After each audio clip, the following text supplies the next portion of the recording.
Welcome, everyone. My guest today is Lead Analyst Logan Mohtashami to talk about what to look for on Jobs Week to know where mortgage rates are headed. Logan, welcome back to the podcast. It is wonderful to be here, and we are about to have a crazy 2-week period in everything. And of course, by the time this podcast comes out, we're prepping for Jobs Week.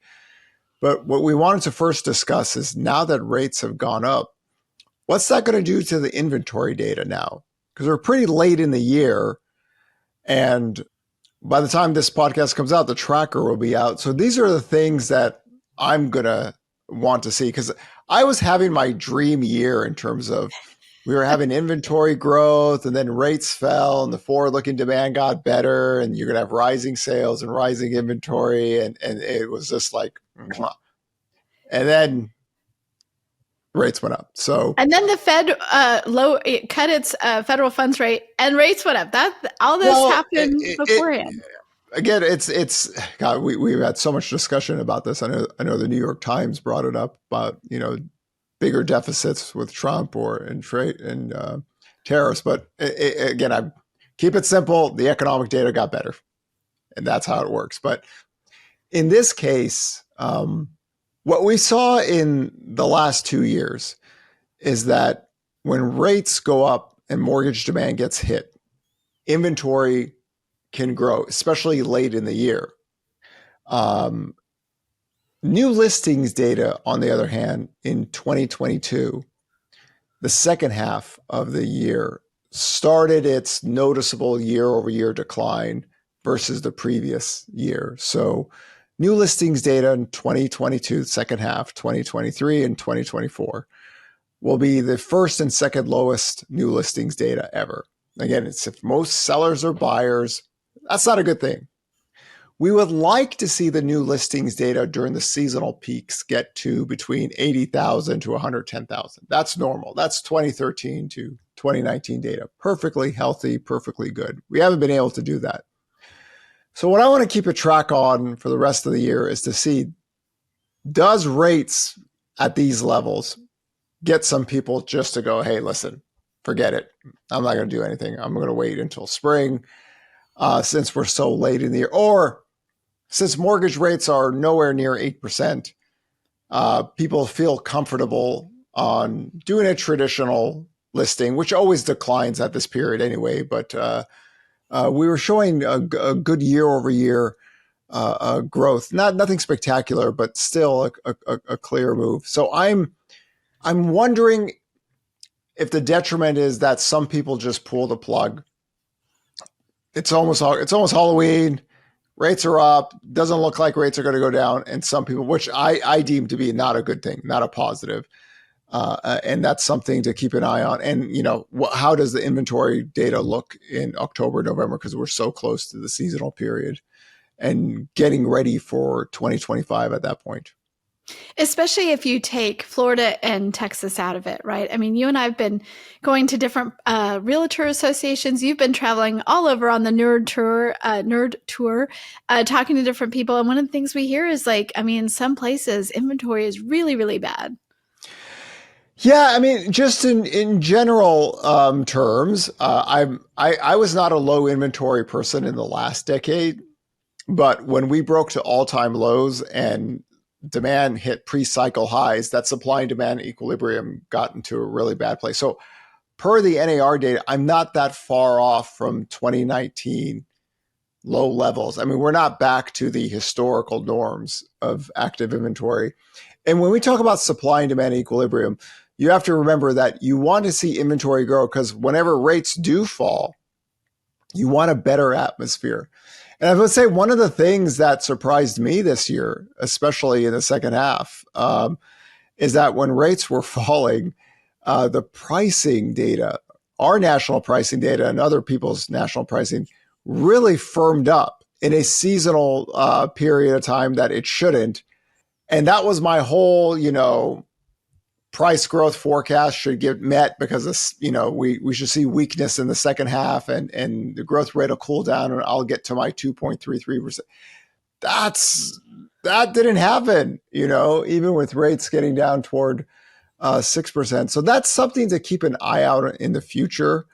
Of course, by now, hopefully, we have all educated ourselves that, you know, the people that are still pushing nominal home price crashes, like we saw in 2007 and 2011, are not serious people, right? And I think even they like saw some of the data and they're like, whoa, that's not supposed to happen. So again, and one of the things I've tried to do is I try to help these people out, man. You feel sorry for some of these people, but the history of housing economics, there's been plenty of times where you have rising inventory, rising sales, and rising prices. Not a lot of people do this because I kept on asking this question on social media, and people just like didn't know. And of course, they wouldn't know. Why would they? They're not housing analysts. They wouldn't. They're not trained for this stuff. So I was happy about the rising inventory, rising sales, and everything looked good. The pricing was a little bit stronger than I would like to see.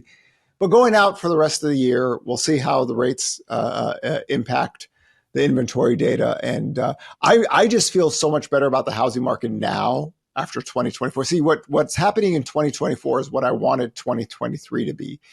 Right, we get a healthy inventory growth. There's no crashing in home prices.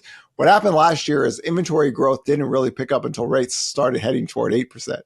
Higher rates, weakness in demand, inventory can grow. So here it was a pretty steady curve, and it's much needed because when rates do go down, we're in a much better spot. My God, thank God we are so far away from active inventory being at 240,000. I mean, literally people's jaws drop when I say, does anybody know how low inventory got in March of 2022? And when you say 240,000 active inventory, and then you look at the United States of America, 336 million people, over 162 million, that's a big Twinkie, right? And then That that active explains a inventory, lot. It yeah, explains a and lot about the that's, housing market. yeah, and then that's not a functioning marketplace. So my whole thing is that we needed to get back to 2019 inventory levels, and the only way you do that is with higher rates. And we've gotten close enough. We're close enough where I'm okay, but we got 2 more months left. Soon will be Halloween, then Thanksgiving, then Christmas. I love this time of the year, and then we start to get ready. But we'll see. When we're at 7.5% and we're heading below 7, where everybody was really excited, but when you're at 6%, heading back toward the sevens, you're all of a sudden things change. And we've seen it in the purchase application data where we had a really, really good positive streak going, and then the last 2 weeks, the data went negative. So it is what it is. This is the marketplace we're dealing with. Our job is to track it religiously to give everyone the most up-to-date information and the real-time information so everybody's a little bit more informed. And I believe we've done that. I believe the last few years with the Nerd Tour, with this podcast. And thank you all, Top 10 Business Podcast. Thank you all for getting our million downloads faster than any other year. But again, our job is to educate and teach. And in this society we live in, to get attention, you tend to fib a lot and make things bleed and crazy stuff. And, we try to keep away from that. That is not what we do. Well, let's jump into how to get ready for Jobs Week, because that is the next thing that could move rates one way or the other. And we are right there. Like you said, by the time this comes out, that will be Monday of Jobs Week. So can you break down, I think are there 4 different things that will come out, and what Yes, and let's take the scope of the labor data. The labor data has been slowing. It's been slowing noticeably for some time now. We're back to where my forecast had always been looking for, about 140 to 160,000, 65,000 jobs per month growth. That looks normal to me.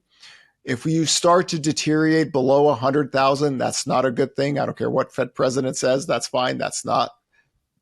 So I never put any weight on one report, especially the one we saw last time. Last time, the sampling was low. The wage growth was way too strong on a month-to-month basis. And then the jobs data was deviating from the trend. All I care about is a trend, because it usually goes one way until something changes.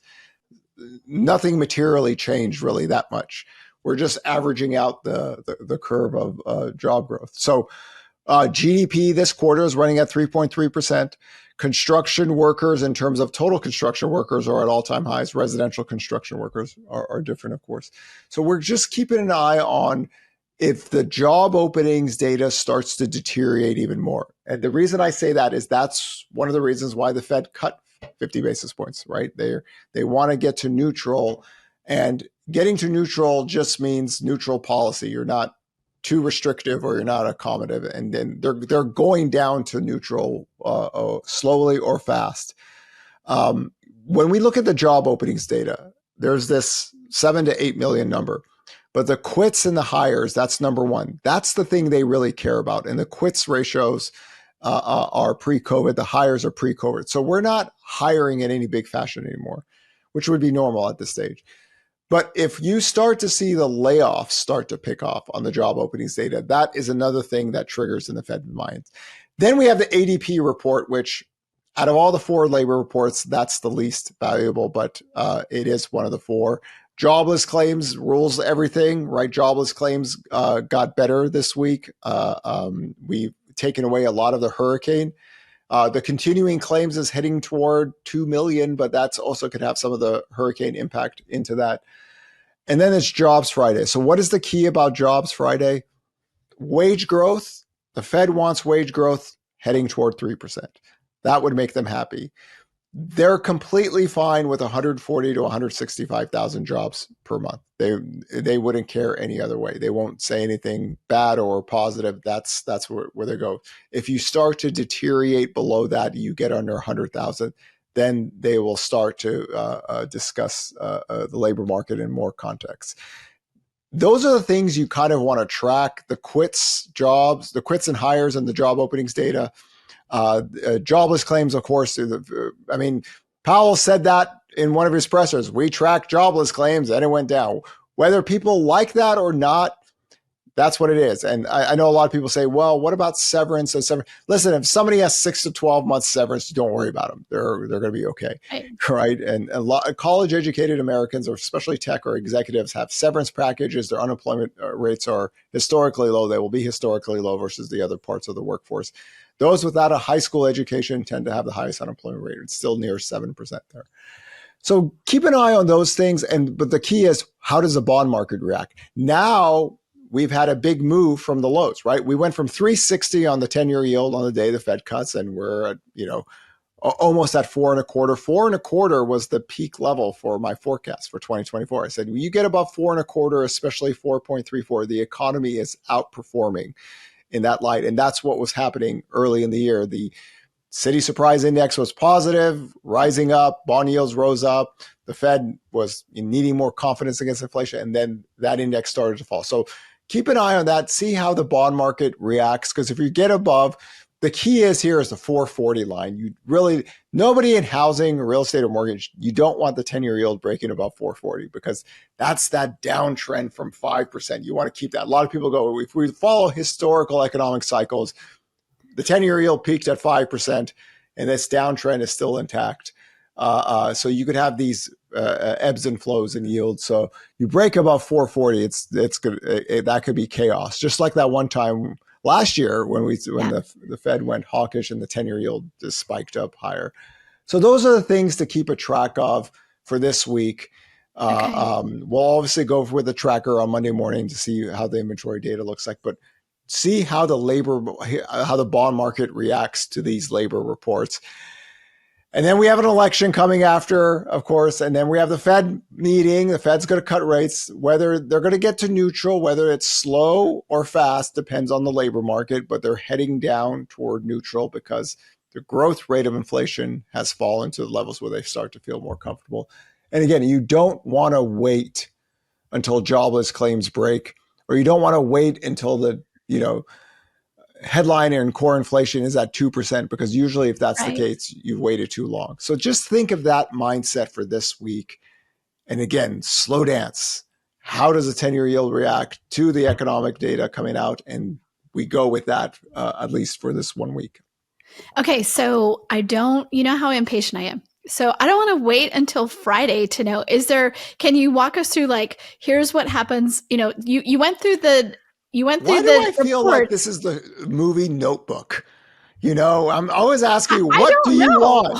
Why do you What feel do that you way? want? You know, I What give I you want, channels, I give you 10-year yield curves, I yes, give you estimations on lines. I created the Gandalf line for you, I created the Hodor from you, and you're still not happy with me. I'm What still do not you want, happy. Sarah?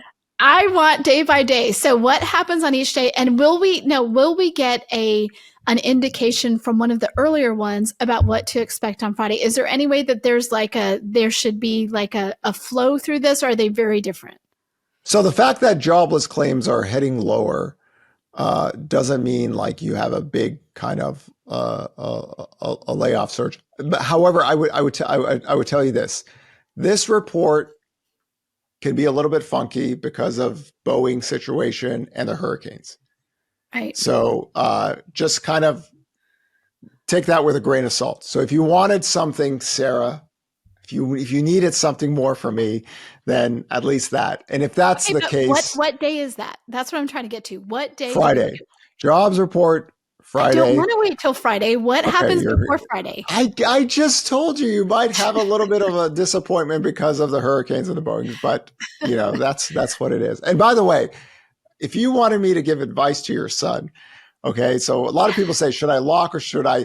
I am Right. telling everyone, when I was a loan officer, I never floated anything because I think you people are all crazy trying to float something when you have so few business days in your purchase contract. Why would you stress yourself out?